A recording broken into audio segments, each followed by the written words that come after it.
Bonjour, nous revoilà pour cette deuxième partie. La première partie est censée avoir réussi à expliquer les bases physiologiques et physiopathologiques de la prise en charge de toute déshydratation aiguë.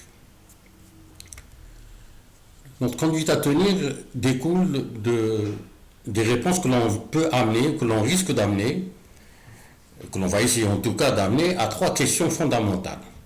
Dans un premier temps, c'est ce qui urge, il faut apprécier l'importance de la déshydratation. Dans un deuxième temps, il faudra confirmer le type de la déshydratation. Et enfin, rechercher la cause, parce qu'il ne suffit pas de réhydrater, il faut justement fermer le robinet qui fuyait, souvenez-vous, du rappel physiopathologique. Apprécier l'importance de la déshydratation. Deux paramètres. Le meilleur paramètre, c'est le poids. En effet, toute perte de poids brutale sur quelques heures, sur 24 heures, 48 heures, ne peut se faire qu'au dépend du secteur ou des secteurs hydriques. Donc, mathématiquement, il est possible d'apprécier à travers la perte de poids l'importance d'une déshydratation. Et c'est ce qu'il y a de plus objectif, sauf exception. À défaut de poids, si on ne dispose pas d'un point antérieur récent, on est obligé de recourir au score clinique.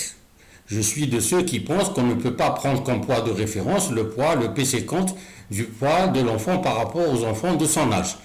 Parce que chaque enfant a sa propre courbe et celui qui était au P75 ne peut pas être comparé à celui qui était sur le P10 alors que les deux étaient normaux d'un point de vue du poids, probablement. Voici un enfant qui est mis sur la balance et qui se pose la question, je veux savoir combien je suis déshydraté. Maintenant que je suis sur la balance, et ça urge.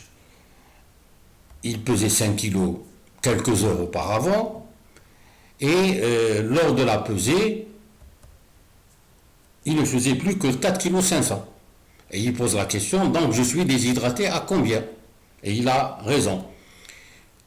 Et mathématiquement, ce calcul est facile à faire et on peut très vite conclure au fait qu'il est déshydraté à 10%.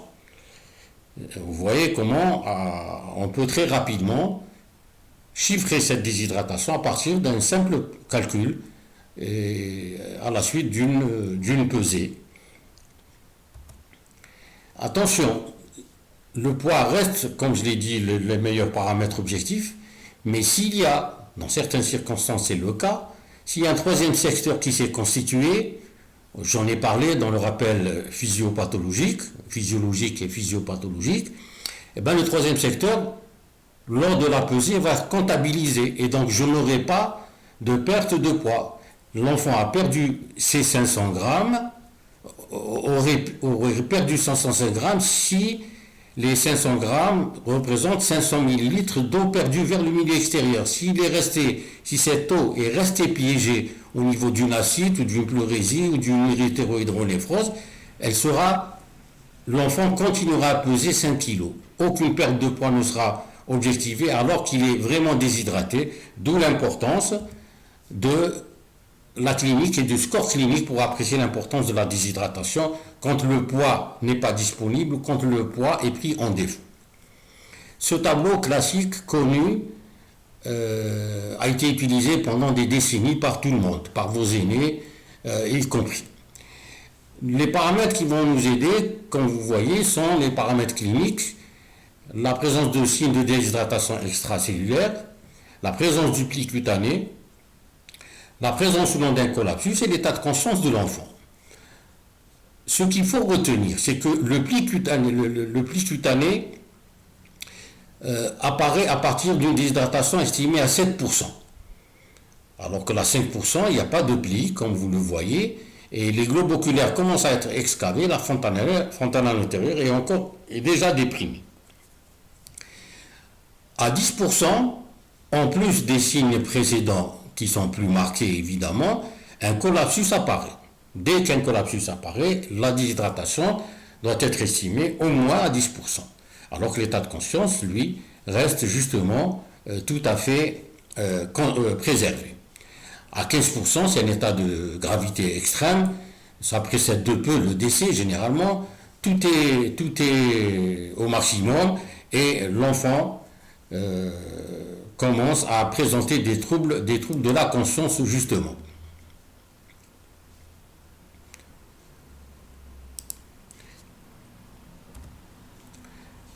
La gravité est non seulement liée à l'importance d'une déshydratation, mais il ne faut pas oublier que parfois, même pour une déshydratation de 7 ou 10%, il peut y avoir des signes de gravité extrême quand il y a la présence de certaines complications. Certaines sont précoces, d'ordre neurologique, rénal, hémorragie, en rapport avec des hémorragies ou de surcharge, ou tardives. Et les complications précoces de surcharge sont généralement liées à l'intervention intempestive sur le plan de la réhydratation. On a pu observer ainsi un édème du poumon, voire tout simplement des édèmes périphériques. Et cela s'est vu même au décours d'une réhydratation par voie orale exclusive. C'est pour vous dire qu'il y a toujours des limites à notre intervention et qu'il faut savoir tempérer et pondérer notre intervention. Je ne m'attarderai pas sur ces complications, mais rappelons qu'elles existent et que le décès, quand il survient, c'est généralement lors de ces complications, d'une de ces complications précoces. Le type de déshydratation, deuxième question importante, de quel type elle est? Parce qu'on ne réhydrate pas, théoriquement, une déshydratation isonatrémique comme une déshydratation hyponatrémique ou comme une déshydratation hypernatrémique. Chacune a ses propres particularités physiopathologiques, comme on l'a vu, et il faut en tenir compte. Il est évident que là, c'est l'anatrémie qui va nous donner le type de déshydratation. Entre 130 et 150 milliequivalents par litre, c'est une isonatrémique. Moins de 130 milliequivalents, c'est une hyponatrémique. Plus de 150 milliequivalents par litre de sodium, c'est une hypernatrémique. Quand la natrémie n'est pas disponible pour une raison ou une autre, c'est la clinique qui va nous guider un petit peu, puisque dans la déshydratation hyponatrémique, nous avons des signes d'hyperhydratation intracellulaire, et dans la déshydratation hypernatrémique, nous avons essentiellement une déshydratation intracellulaire avec un tableau neurologique au devant de la scène. Parfois, cette clinique est prise en défaut, et à ce moment-là, quand même la clinique ne nous aide pas, on va réhydrater comme une déshydratation isonatrémique par principe, parce que c'est de loin la plus fréquente chez nous. Elle a toujours été la plus fréquente, même si par moment l'hypernatrémique a pris un peu d'ampleur. Troisième question qui est importante, c'est la cause. Sans revenir en détail sur les causes, ce cliché a été pris du polycopier que j'ai rédigé et qui a servi à l'enseignement des étudiants pendant de longues années, notamment à parler dans les années 2000, rappelle qu'il y a des pertes excessives et qu'il y a parfois une carence d'apport. Et sur ce tableau, en fonction de la cause, il est noté, il est rappelé le type de déshydratation auquel cette cause expose volontiers. Mais c'est un tableau qui est indicatif et qui peut être pris en défaut. La prise en charge proprement dite. Quand la déshydratation est de moins de 10%, il n'y a pas mieux que la réhydratation par voie orale. En effet, le tube digestif représente toujours un secteur et un organe qui va nous aider pour éviter tout excès, toute réhydratation en excès. Donc il va un petit peu moduler et pondérer notre intervention. Moins de 10%, ça sera les sels de réhydratation par voie orale. Donc il faudra vérifier toujours la reconstitution, et ceci est mieux détaillé au cours du topo sur les diarrhées aiguës auxquelles je vous demande de revenir. Nous allons surtout insister sur les déshydratations plus sérieuses et qui nécessitent une réhydratation par voie veineuse, c'est-à-dire les déshydratations dont l'importance est supérieure ou égale à 10%. Il faut hospitaliser ces enfants-là. Premier réflexe, il faut avoir une voie d'abord, une grosse voie d'abord si possible, une voie d'urgence autant que possible. On commencera à travers cette voie d'abord par faire les premiers prélèvements pour faire un bilan paraclinique et l'adjoindre au bilan clinique qui a été initialement établi. Établir une fiche de surveillance clinique, il ne faut jamais l'oublier, il faut savoir avec quels paramètres on part et surveiller ces paramètres et voir si on est en train de faire du bien ou du mal, et si on est en train d'améliorer ou non notre enfant. Et enfin, pour envisager la réhydratation intraveineuse proprement dite. Donc vous voyez, on ne tombe pas sur l'enfant avec un gros cathéter et on commence à passer de l'eau et des électrolytes sans déjà des préalables. Pour la réhydratation intraveineuse, nous allons prendre comme exemple, parce que c'est l'exemple le plus fréquent, d'un nourrisson âgé de 10 kg, déshydraté à 10%, c'est le type de la déshydratation la plus fréquente que l'on observe, la 15% étant plus rare, Dieu merci, isotonique ou isonatrémique, et sur une entérite, donc diarrhée, faite de 8 selles par 24 heures. Voilà l'exemple type, celui que l'on rencontre le plus souvent en pratique. Avant d'aller plus loin, rappelons cette citation de Boileau, qui figurait dans les EMC de pédiatrie d'il y a 40 ou 50 ans, et que j'ai trouvé éloquente, parce que tout en allant lentement, il faut se hâter, et ceci est très important et résume la difficulté, la complexité de la tâche auquel on doit justement faire face. Avant de commencer à passer l'eau et les électrolytes, il y a des prérequis sur lesquels je me permets d'insister. Il faut absolument connaître tous les solutés intraveineux que j'ai à ma disposition. Les connaître, c'est les connaître. Et apprendre par cœur de quoi ils sont faits, de quoi ils sont constitués. Et enfin, même si je connais tous les solutés, je vérifie toujours le conditionnement des solutés que j'ai à ma disposition dans mon infirmerie, parce que je peux avoir un arrivage d'un soluté dont la composition est légèrement modifiée et je vais faire des dégâts, et cela a été rencontré. Nous avons eu des décès en rapport avec cette non-vérification du conditionnement. Si on ne fait pas ça, si on ne sait pas cela, si on ne fait pas attention à cela, il vaut mieux aller ailleurs. Voici les différents solutés dont on a l'habitude, du sérum salé sous différentes formes. Le plus connu, c'est le isotonique. Le sérum bicarbonaté, j'ai mis une croix parce que ce sérum bicarbonaté qui était utilisé dans beaucoup de situations d'urgence, pratiquement n'est plus utilisé, même dans les déshydratations très sévères, même quand il y a des signes cliniques d'acidose. Et enfin, le soluté intraveineux de réhydratation, qui est très intéressant, qui a été mis au point par mes aînés dans les années 78-79, et qui a permis d'avoir un soluté à notre disposition, un soluté qui est prêt à l'emploi, stérile, et qui nous faisait éviter les différentes manipulations qui exposaient bien sûr à des surinfections. Le potassium, le calcium, le magnésium, tous ces solutés, vous devez les connaître par cœur. Je me permets aussi de faire une remarque, c'est que le mini-équivalent s'écrit de façon consensuelle, selon la nomenclature internationale, petit m, grand E. On n'a pas le droit de l'écrire avec un grand M ou avec un petit E, erreur très très courante.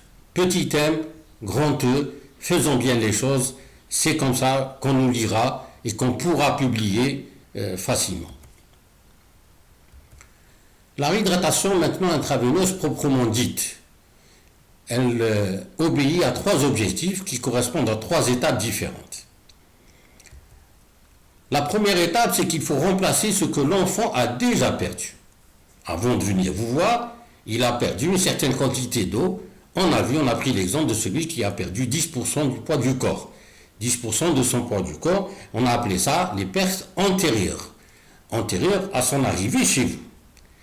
Quand il vient chez vous, c'est pas parce qu'il vous aura vu que sa diarrhée va s'arrêter. Donc il va continuer à perdre de façon anormale une certaine quantité d'eau et d'électrolytes.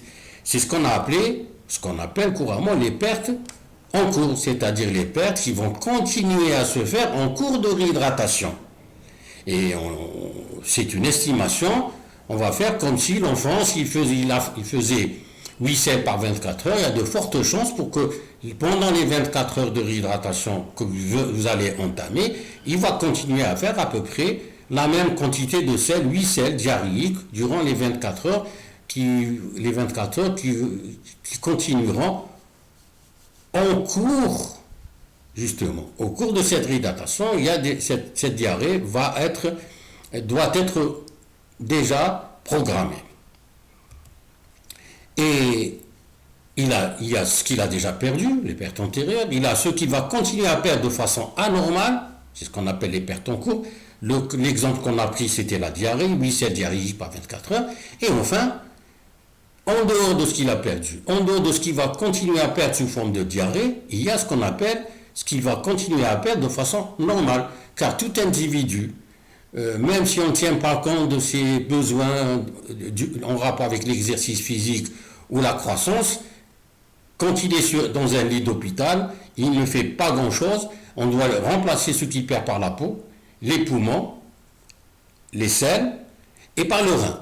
C'est ce qu'on appelle les pertes, justement, les pertes de base ou rations de base qui vont être amenées sous forme d'une ration de base. Cette ration de base, je le rappelle, vise à remplacer ce que l'enfant perd de façon tout à fait normale cette fois-ci, par la peau et les poumons, ce qu'on appelle c'est les pertes insensibles, par le rein, c'est les 2 tiers à peu près, c'est le plus important, et puis par les selles, et à l'état normal c'est moins de 2%, mais quand il y a diarrhée, on va amener les pertes diarrhéiques sous forme de pertes en cours, parce que là c'est des pertes anormales.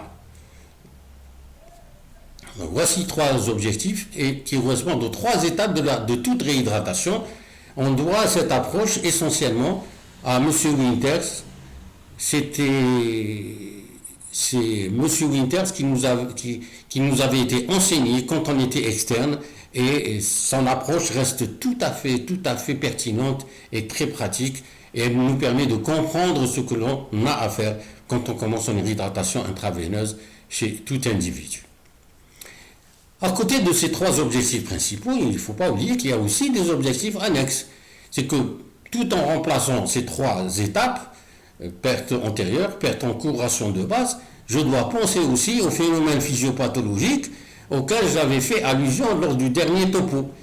Il faut penser à faire un remplissage vasculaire adéquat parce qu'il y a du collapsus, voire peut-être un choc.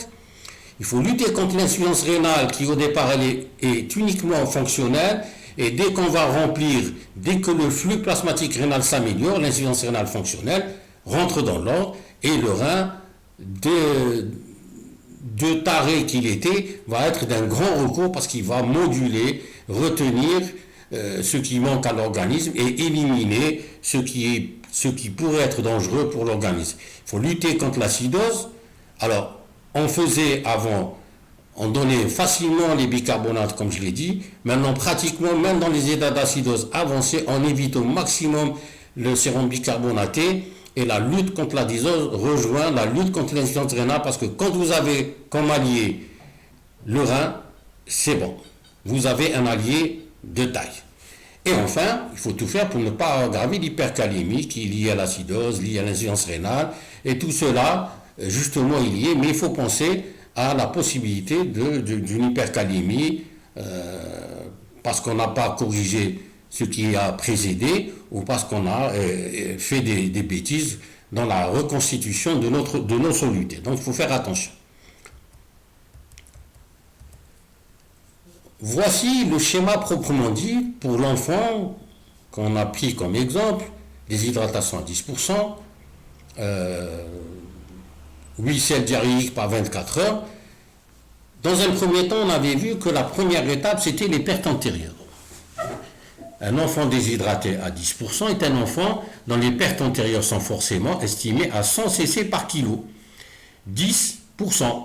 10 cc pour 100 grammes. Donc pour 1000 grammes, soit 1 kg, donc il a perdu 100 cc par kilo. Donc voilà ce que je dois amener dans un premier temps.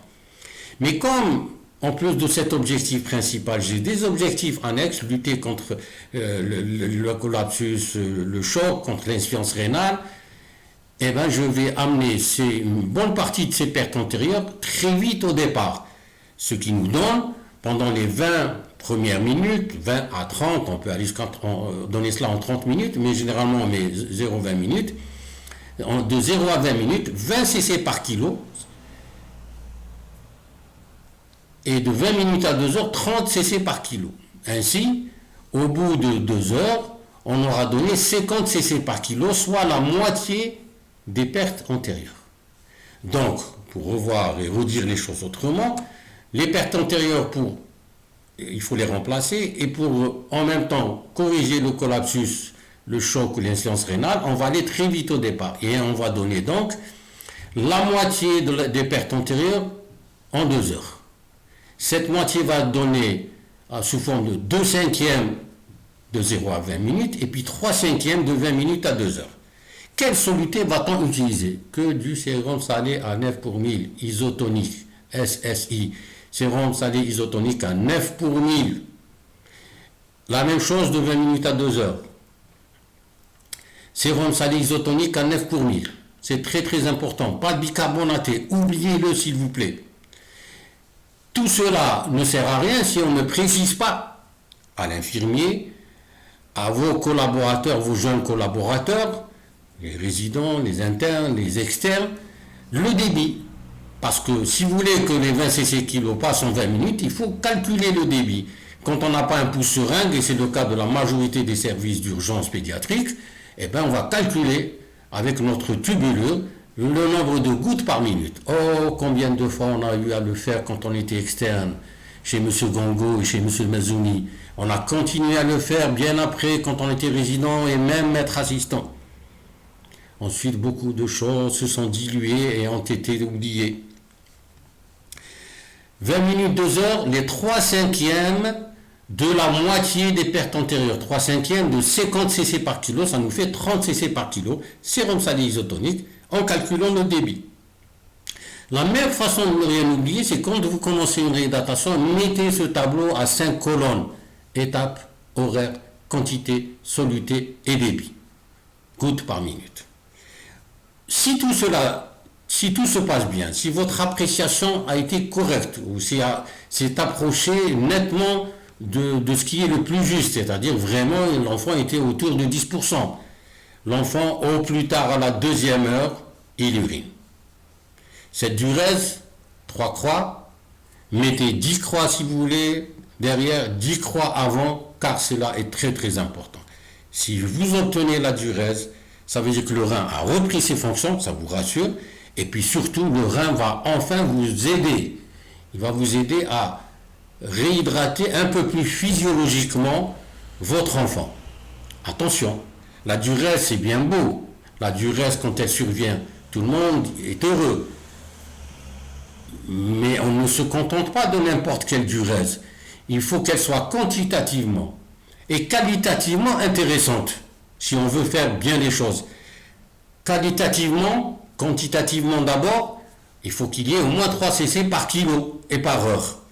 Sinon, il peut uriner quelques gouttes, mais ce n'est pas suffisant. Ça ne veut pas dire que forcément que l'insuffisance rénale fonctionnelle a été jugulée.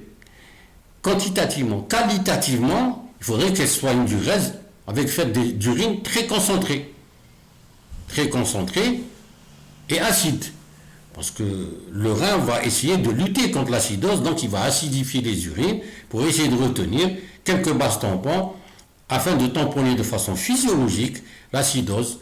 Et c'est ça qui nous a permis, au fil des années, de recourir le moins possible, voire pas du tout, au sérum bicarbonaté, notamment. C'est ce qu'on faisait dans les années 80, 90, voire 2000. On a donné ici du bicarbonaté à la place du sérum salé isotonique. On a complètement changé d'attitude et on a eu une raison, car la correction systématique des états d'acidose par du bicarbonate expose à plein de problèmes. Ce n'est pas le moment d'en parler, mais c'est très intéressant. J'aurais vraiment voulu en parler et détailler cela, mais ça sera pour une autre fois, Inch'Allah. Tout le monde, il est beau, tout le monde, il est gentil. L'enfant a uriné, quantitativement et qualitativement, une urine intéressante. On peut souffler. Celui qui voulait prendre son café peut aller le prendre et laisser la réhydratation se poursuivre en surveillant de loin cette fois-ci, pas de trop loin quand même. Hein. Donc de 2 heures à 6 heures, il me reste l'autre moitié. J'ai donné 50 cc par kilo, il me reste les autres 50 cc par kilo à donner. De 2 heures à 6 heures, quel soluté? Le soluté intraveineux de réhydratation qu'on appelle SCR ou SRH, soluté de réhydratation, c'est des abréviations qui ont souvent été utilisées. Voilà, c'est le même soluté. Je vous ai donné la composition, vous la retrouverez dans mon polycopier sur lequel je reviendrai vers la fin. Et la même chose, je n'oublierai jamais de calculer le débit et de donner un débit et de vérifier son exactitude au fil des heures. Voici le premier objectif de 0 à 6 heures. Donc j'ai donné toutes les pertes antérieures. En même temps que les pertes antérieures, j'ai aussi rempli le secteur vasculaire. J'ai lutté contre le collapsus, éventuellement contre le choc. Contre l'insuffisance rénale fonctionnelle, la durée a repris. Et j'ai continué à donner le reste des pertes antérieures avec un rythme plus à l'aise, plus calme, moins stressant. Il me reste donc 2 objectifs. Les pertes en cours, c'est les diarrhées, et la ration de base, ce que l'enfant perd de façon basale, de façon obligatoire, quel que soit son état, tant qu'il y a la vie en lui. Les pertes en cours seront ramenées de 6 à 12 heures, pendant 6 heures donc. La quantité 50 cc par kilo, quelle soluté? Soluté intraveineuse de réhydratation, et j'oublierai pas de calculer le débit toujours selon la formule quantité sur 3 fois le nombre d'heures, et cela me donne le nombre directement, le débit en nombre de gouttes par minute. 50 cc par kilo parce que l'enfant avait 8 selles diarrhéiques par 24 heures. La règle, c'est que quand il y a moins de 6 selles par 24 heures, je ne donne pas 50, j'aurais donné 25 cc kilo, c'est tout. L'enfant avait entre 6 et 10 selles par 24 heures diarrhéiques, j'ai donné donc 50 cc par kilo. Et si l'enfant avait fait plus de 10 selles par 24 heures, j'aurais majoré un petit peu et j'aurais donné 75 cc par kilo. De 6 heures à 12 heures, 75 cc par kilo, 2 solutés intraveineux de réhydratation. La ration de base, vous voyez qu'au fur et à mesure, plus j'avance, plus le débit est un peu plus lent parce que je suis à l'aise. Le gros a été fait, mais pas entièrement. Donc il me reste des objectifs à atteindre. Et la troisième étape, c'est la ration de base de 12 heures à 24 heures. La quantité 100 cc par kilo parce il pesait 10 kg. On avait pris l'exemple d'un nourrisson de 10 kg. Et ça sera du soluté intraveineux de réhydratation. 100 cc par kilo, c'est aussi une règle. La ration de base, c'est la même depuis des décennies, et c'est la même chez l'adulte à la limite. C'est pour ça que c'est une règle absolue que tout médecin doit connaître. C'est ainsi que pour les 10 premiers kilos, une ration de base est estimée à 100 cc par kilo pour chacun des 10 premiers kilos. Si l'enfant pèse entre 10 et 20 kilos, il va avoir pour ces 10 premiers kilos 1000 cc, 100 cc par kilo, 100 cc que multiplie 10, ça vous fait 1000 cc, plus 50 cc par kilo pour chaque kilo entre 10 et 20. Enfin, s'il a un poids supérieur à 20 kg, ça sera forcément 1000 cc pour les 10 premiers kilos, plus 500 cc pour les 10 kilos suivants, ça nous fait 1500 cc, plus pour chaque kilo au-delà de 20, 20 cc par kilo. Règle que l'on peut appliquer chez l'adulte, homme ou femme, et comme on peut l'appliquer, comme on l'a souvent appliqué, et on continue à l'appliquer, même jusqu'à l'heure actuelle. Voilà votre schéma de réhydratation chez ce nourrisson, déshydraté à 10%, suite à une diarrhée faite de 8 selles diarrhéiques par 24 heures. Et on vous a présenté donc le schéma de réhydratation d'une déshydratation isonatrémique. On va passer maintenant à la déshydratation hyponatrémique. Quel changement? Pas grand-chose. On a les mêmes objectifs principaux, perte antérieure, perte en cours, ration de base, et les mêmes objectifs annexes, lutter contre le collapsus et le choc, lutter contre l'insuffisance rénale, lutter contre l'hypercalémie, lutter contre l'acidose. Mais en plus, un objectif va s'imposer, c'est la correction de l'hyponatrémie. D'accord? Comment? Donc, les mêmes objectifs et les mêmes étapes, les mêmes objectifs annexes. On va, pour corriger le déficit sodé, il faut le quantifier. On va quantifier les déficits sodés quand ils doivent être corrigés. Toutes les hyponatrémiques ne sont pas forcément à corriger. Si vous prenez un enfant qui a une hyponatrémie très discrète, il est à 128 ou 126 par exemple, et qu'il n'y a aucune symptomatologie clinique, notamment pas de signe d'hyperhydratation intracellulaire, donc il ne souffre pas, son secteur cellulaire et son système nerveux en particulier ne souffrent pas, je le laisse tranquille, je le réhydrate comme une isotonique. Donc je ne corrigerai que les déficits sodés qui nécessitent d'être corrigés parce qu'il y a une situation clinique qui l'exige. Si j'ai décidé de corriger le déficit sodé, il faut que je le quantifie. Cette formule me donne le nombre de l'équivalent de sodium qui manque à cet enfant-là pour qu'il passe de l'hyponatrémie à l'isonatrémie. Cette formule que tout le monde connaît, c'est 135 parce que c'est l'anatrémie cible, l'anatrémie que je veux atteindre, moins l'anatrémie du sujet que multiplie l'eau totale actuelle. Certains, pour l'eau totale actuelle, ne coupent pas le cheveu en 36 et ils mettent carrément 0,55 ou 0,60 que multiplie le poids du corps. Parce qu'on part du principe que le poids du corps, c'est 55 à 60% du poids du corps chez un enfant qui est par ailleurs déshydraté, qui n'est plus à 70, il est à 10% ou plus. Donc, sans vouloir couper le cheveu en 36, vous pouvez tout simplement 135 moins l'anatrémie du sujet que multiplie 0,5 que multiplie le poids du corps. Si on veut faire très simple et sans risque, sans danger particulier, sans prendre de risques outre mesure. Et pour faire simple, voilà. Il m'arrive parfois de vouloir vous simplifier les choses, j'en profite. Une fois que j'ai calculé la quantité de déficit sodé qui manque à mon organisme, comment je vais l'amener? Je vais l'amener sous forme de sérum salé hypertonique. Les solutés que j'ai présentés tout à l'heure, vous avez le 10%, vous avez le 20%. L'un des deux pourra être utilisé, mais attention, jamais un soluté hypertonique ne doit être injecté en intraveineuse directe. La réhydratation est en cours. Au bout de 2 heures, je reçois l'anatrémie. Il y a une hyponatrémie importante. J'ai décidé de la corriger, donc j'ai calculé le déficit sodé et je vais voir la quantité de sérum salé hypertonique, 10% ou 20%, qui sera nécessaire pour ramener le nombre de milli-équivalents de sodium qui me manque, et je vais le mettre, cette quantité de sérum salé hypertonique, je vais la mettre dans le flacon qui est en train de passer soit entre la 2e et la 6e heure, soit entre la 6e et la 12e heure. Généralement, c'est au cours d'une de ces deux périodes que je reçois l'anatrémie. À ce moment-là, je le ramène tranquillement, ça va passer, ça va être un peu dilué avec le soluté, c'est généralement le soluté intraveineux de réhydratation qui est en train de passer, et il ramènera en plus, vu la particularité de cette situation, la quantité de sodium qui manquait à cet enfant pour corriger son hyponatrémie, car elle comporte quand même des risques, notamment sur le plan neurologique. La déshydratation hypertonique.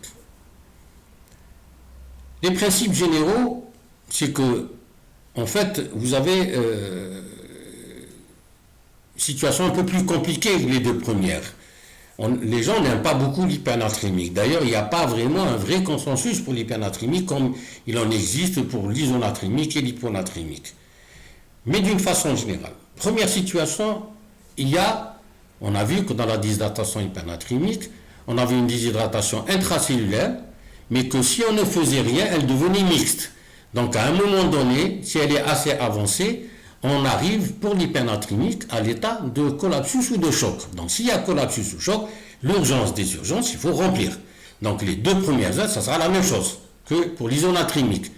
Moitié des pertes antérieures, 0,20 minutes, 26 kg, 20 minutes, 2 heures, 30 cc par kilo, en calculant le débit, évidemment, et en attendant la reprise de la duresse, parce que là, la duresse sera aussi importante. C'est la reprise de la duresse va nous rassurer sur la correction du collapsus ou du choc.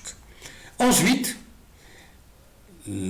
cette urgence ayant été jugulée, l'autre, il faut penser par la suite à l'urgence neurologique liée à la déshydratation intracellulaire en corrigeant l'hypernatrémie. Et c'est là où les choses font un petit peu débat, mais en fait pas tellement. Il suffit d'être logique et de faire le nécessaire. Cette correction de l'hypernatrémie doit être progressive. Il n'y a plus d'urgence circulatoire, donc il n'y a pas de raison de donner en quelques heures le maximum de liquide. Non. Corriger l'hypernatrémie doit se faire sur plusieurs jours, 2 jours, 3 jours, en fonction de la sévérité de l'hypernatrémie initiale. Plus l'hypernatrémie est élevée au départ, plus je dois mettre 2 jours à la remplacer, à la corriger. On estime que pour éviter des incidents liés à la correction rapide de l'hypernatrémie, et qu'il ne faut pas la baisser de plus de 10 000 équivalents par litre et par 24 heures. Si vous partez de 180 000 équivalents par litre, et pour arriver à 150, il vous faut donc 3 jours. Et pourquoi tout cela? C'est l'histoire du globule rouge malmené. Et puisque vous êtes resté tranquille depuis le départ, et puisque personne n'a bâillé pendant toute cette durée-là, je vais m'autoriser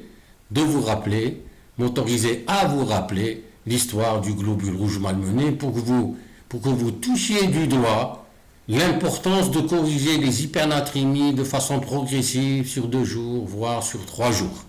Jamais en 24 heures. Sauf si elle est vraiment très très modérée. Troisièmement, un des principes de la déshydratation hypernatrémique, c'est réduire la ration de base. On a vu la ration de base tout à l'heure, elle était fonction du poids. Le nourrisson de 10 kg tout à l'heure, chez lui, on a estimé la ration de base à 100 cc par kilo. Mais s'il fait une hypernatrémie, la ration de base doit être réduite d'un quart. Pourquoi? Parce que, et on l'a vu dans le rappel physiopathologique, la dernière plaque de la physiopathologie qui a concerné l'hypernatrémie de la dernière fois, on a vu que l'hyperosmolarité était un stimulus important de la sécrétion d'ADH. L'ADH va stimuler l'absorption au niveau du tube collecteur d'eau pure pour essayer de lutter contre cette hyperosmolarité liée à l'hypernatrémie. Et donc, l'enfant qui a une hypernatrémie a une ration de base et donc des pertes urinaires qui sont moins importantes que les autres enfants, parce qu'il y a une hypersécrétion réactionnelle salutaire de l'ADH. On doit en tenir compte quand on envisage de donner la ration de base, et cela en réduisant la ration de base d'un quart. Donc au lieu de donner 100 cc par kilo, je vais donner 75 cc par kilo de ration de base. Quel soluté? Toujours le même soluté, le soluté intraveineux de réhydratation. En pratique, comment cela va se faire? Le premier jour, voici. Étape, horaire, quantité, soluté, débit. C'est du connu, c'est bien. Perte antérieure. S'il y avait collapsus, etc., voilà ce que je vais donner.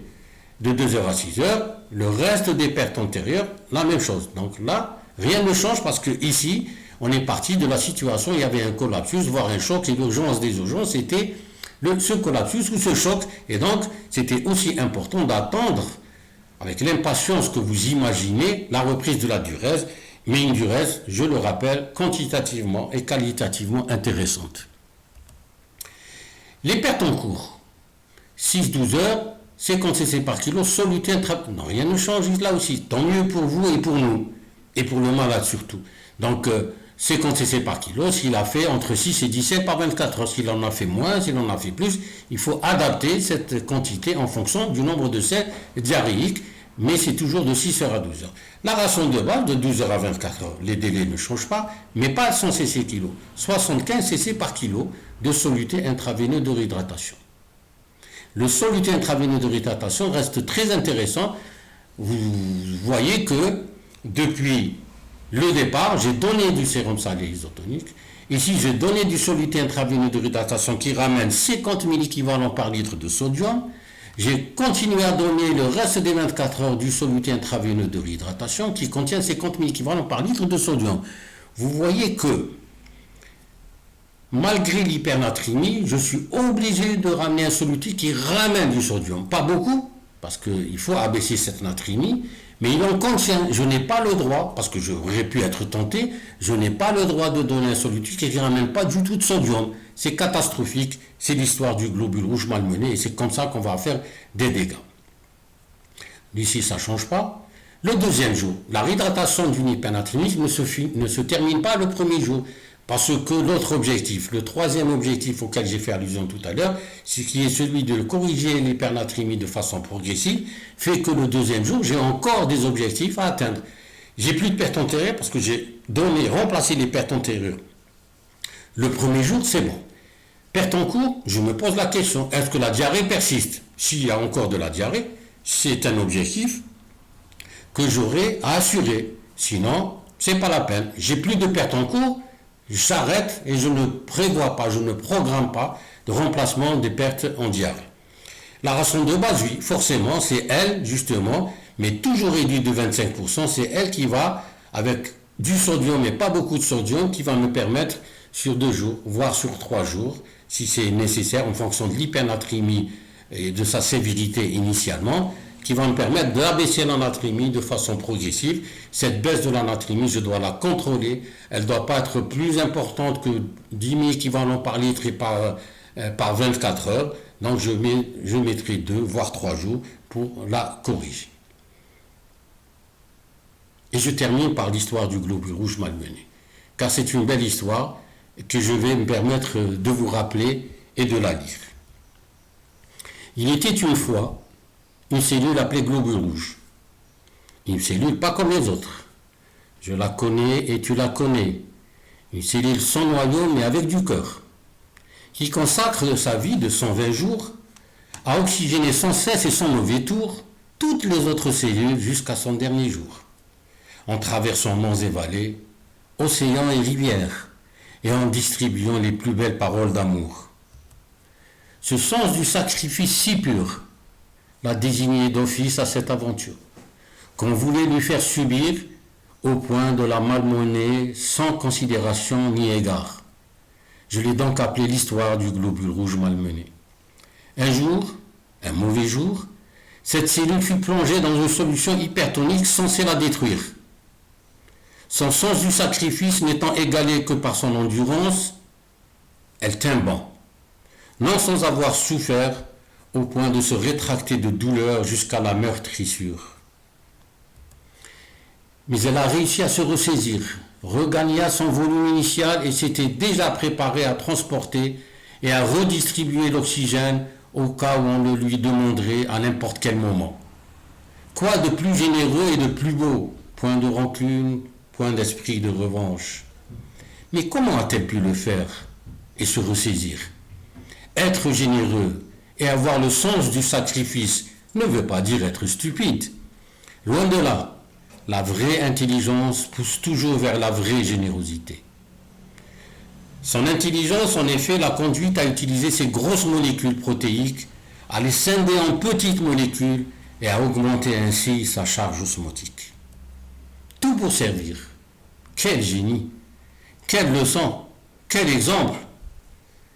Insatisfait, voire irrité de sa réaction noble et grande, notre expérimentateur, comme beaucoup d'êtres humains, animé par la jalousie et rangé par le feu du mal, la malmena de nouveau. Cette fois-ci, elle fut plongée brutalement dans un milieu isotonique afin de ne pas lui laisser le temps de retrouver ses esprits. On ne lui a même pas permis de rendre service, au moins une dernière fois. Car elle avait demandé, en guise de grâce, en guise de dernière grâce et de dernier vœu. Le mal aveugle les esprits et ferme les cœurs, et ses appels sont restés vains. Elle a alors gonflé de douleur, de cris et surtout de larmes, de ne plus pouvoir servir.